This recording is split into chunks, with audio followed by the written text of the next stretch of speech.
নমস্কার বন্ধুরা, আরও একটা নতুন রেসিপির ভিডিওতে আপনাদের সবাইকে স্বাগত। আজকে তৈরি করব একটা জলখাবারের রেসিপি। যারা রুটি লুচি পরোটা খেয়ে খেয়ে বোর হয়ে গেছেন বা অতিরিক্ত তেল মশলা খাবার খেতে চান না, তারা একবার এই রেসিপিটা ট্রাই করে দেখতে পারেন, ভীষণ ভালো লাগবে। তো আসুন দেখে নিই রেসিপিটা।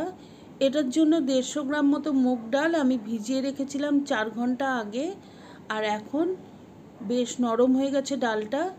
একদম জল ঝরিয়ে একটা ব্লেন্ডার জারে নিয়ে নিয়েছি। তার সাথে দিলাম 1 চা চামচ চিনি আর 100 গ্রাম মতো টক দই।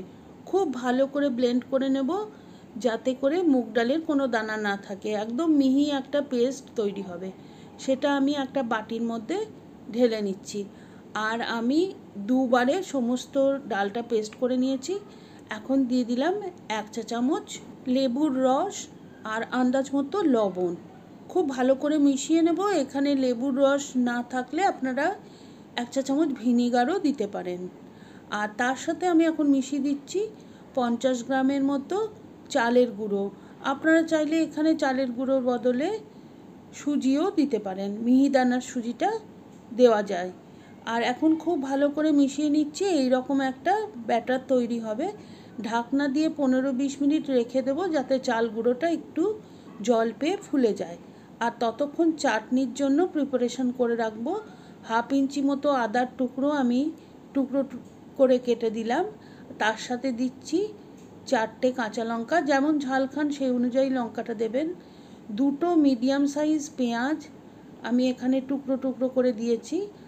আর 5-6 কোয়া রসুন আর 2টো মিডিয়াম সাইজ টমেটো এখানে আমি টুকরো করে দিচ্ছি। টুকরো করে দিলে ব্লেন্ড করে নিতে সুবিধে হয়, সেজন্যই টুকরো করে দেওয়া। আর এখন খুব ভালো করে এটাকে মিশে নেব। তো আমার এই চাটনির সমস্ত ইনগ্রেডিয়েন্ট পিষে নেওয়া হয়ে গেছে। আর এদিকে এখন প্রায় 15 মিনিটও হয়ে গেছে। তো আমি একটা কানাউচু থালাতে একদম শুকনো করে নিয়ে, যাতে কোনো জল না থাকে, তারপরে সেটাতে তেল লাগিয়ে নিয়েছি। এমনি নর্মাল সাদা তেল লাগিয়ে নিয়েছি। আর যে মিশ্রণটা আমি বানিয়ে রেখেছিলাম সেটা একবার ভালোভাবে মিশিয়ে নেওয়ার পরে দিয়ে দিচ্ছি 1 চা চামচ মতো ইনো। ইনোর যে স্যাশেগুলো পাওয়া যায় তাতে মোটামুটি 1 চা চামচই ইনো থাকে, তো একটা স্যাশে দিলেই হয়ে যাবে। আর এখন খুব ভালো করে মিশিয়ে নিচ্ছি। দেখুন ইনোটা দেওয়া মাত্র কিন্তু এটা ফুলতে আরম্ভ করেছে।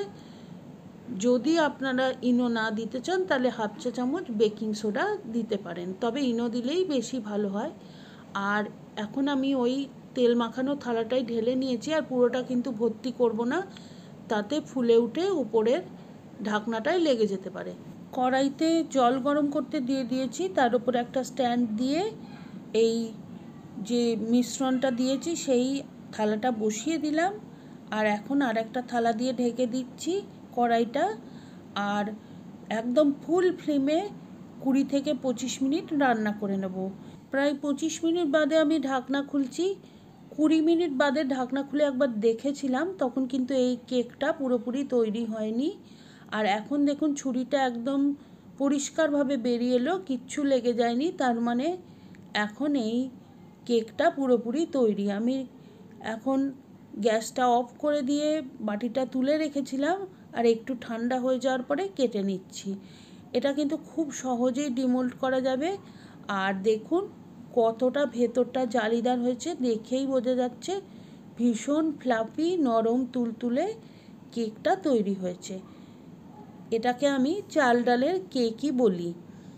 আর একদম দারুণভাবে তৈরি হয়েছে, অসাধারণ খেতে হয় এটা। এটা চাইলে এই অবস্থাতেই আপনারা টমেটো সস বা চিলি সস বা তেঁতুলের সস দিয়ে পরিবেশন করতে পারেন।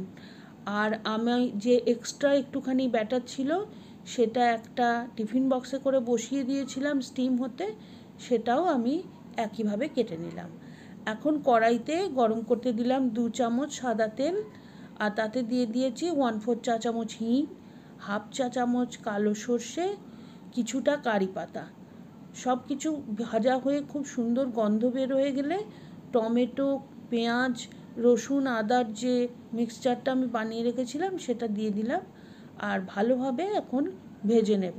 ব্লেন্ডার জার ধুয়ে সামান্য একটুখানি জল দিয়ে দিলাম, আর তারপরে দিয়ে দেবো আন্দাজ মতো লবণ, একটুখানি হলুদ গুঁড়ো কালারের জন্য, হাফ চা চামচ মতো কাশ্মীরি লঙ্কার গুঁড়ো কালারের জন্য। আপনি চাইলে কিন্তু এটা স্কিপও করতে পারেন।